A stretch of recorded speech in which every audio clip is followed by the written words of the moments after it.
royal kayak ayo kalian mau makan apa, udah makan belum, mau pesan apa, pesan aja nanti aku yang bayar. Kalau habis buat makan tidak masalah Mbak, tapi ini kan dia tidak menikmati hasilnya. Sedangkan tiap hari itu pinjaman online itu kan telepon terus bikin secara psikolog dia kan tidak tenang Mbak. Kok nggak daya kritisnya itu kurang berfungsi gitulah ya. Literasi keuangan itu memang belum cukup.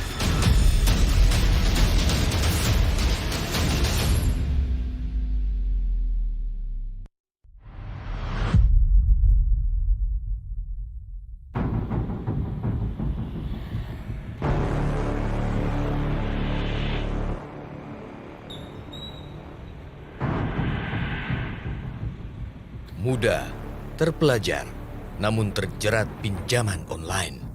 Itulah yang terjadi di kampus Institut Pertanian Bogor. Ratusan mahasiswa kampus IPB kini terjerat cicilan utang pinjaman online atau pinjol dengan modus baru. Bermodal iming-iming pembagian keuntungan, sejumlah muda-mudi IPB justru terseret jerat penipuan. Modus yang ditawarkan adalah dengan melakukan sebuah proyek bersama. Para korban diminta untuk menaikkan rating toko online milik si pelaku dengan cara membeli produk melalui sebuah marketplace. Celakanya, korban pun manut saja saat diarahkan untuk melakukan pembayaran dengan sistem cicilan atau pay later.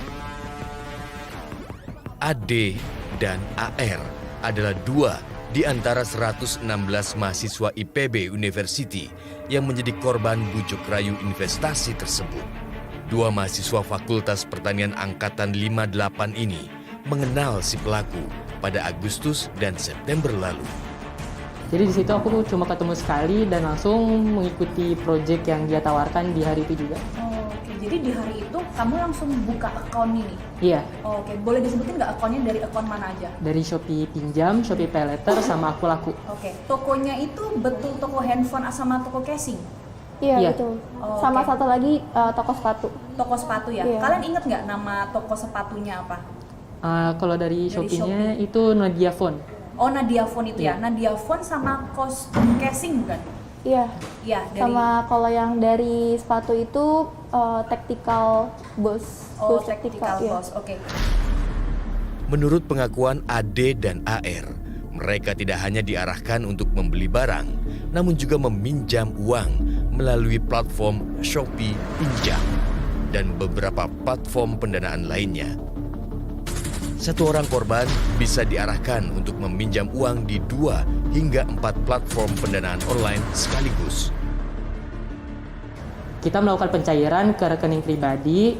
Setelah dari rekening pribadi, si SIN ini langsung mengarahkan dan meminta dananya itu langsung dikirim ke rekeningnya dia.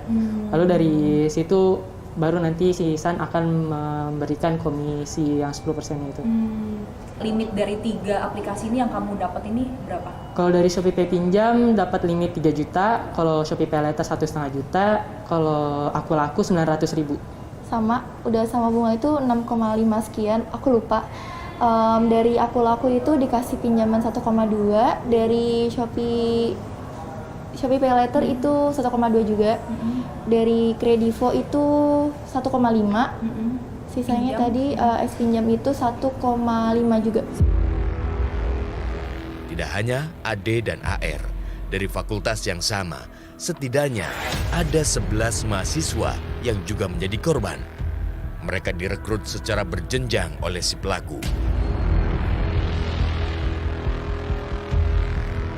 EL dan MY, dua mahasiswa Fakultas Pertanian ini, dipertemukan dengan si pelaku melalui teman kampusnya. Celakanya, si pelaku bahkan mengisikan langsung syarat-syarat pendaftaran pinjaman online dari HP milik korban. Akibatnya, tidak tanggung-tanggung, mahasiswa ini berutang hingga 18 juta rupiah di 4 platform pinjaman berbeda. Jadi pertama kali ketemu itu pasti kenalan dulu, terus kayak dia ngejelasin gitu, tapi ngejelasinnya nggak terlalu detail dan Udah gitu dia langsung ngarahin gitu sih, disuruh download aplikasi ini, disuruh mengaktifasi ini itu gitu. Terus udah gitu karena kebetulan waktu itu jam sholat maghrib, jadi semuanya tuh kayak dia yang ngisi gitu. Jadi kamu nggak tahu yang Iya. yang dia isi itu apa gitu ya, nggak tahu ya. Sama aku juga kayak gitu. Tapi kan kalau cuma 2 aplikasi ya, yang 2 aplikasinya ini udah duluan di tanggal 17 Agustus. Itu yang lewat Zoom.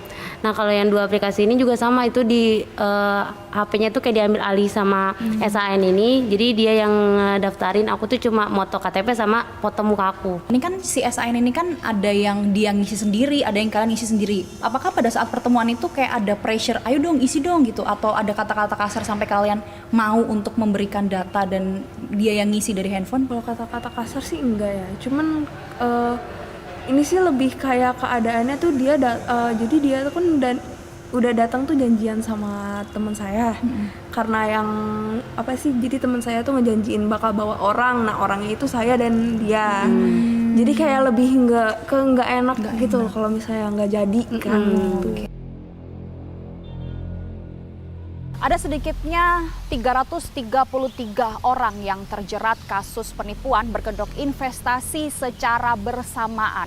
Total kerugian yang didapatkan oleh para korban ini adalah sebesar 2,3 miliar rupiah. Yang menarik dari kasus penipuan investasi ataupun berkedok investasi ini adalah sebanyak 116 korban merupakan mahasiswa aktif dari Institut Pertanian Bogor.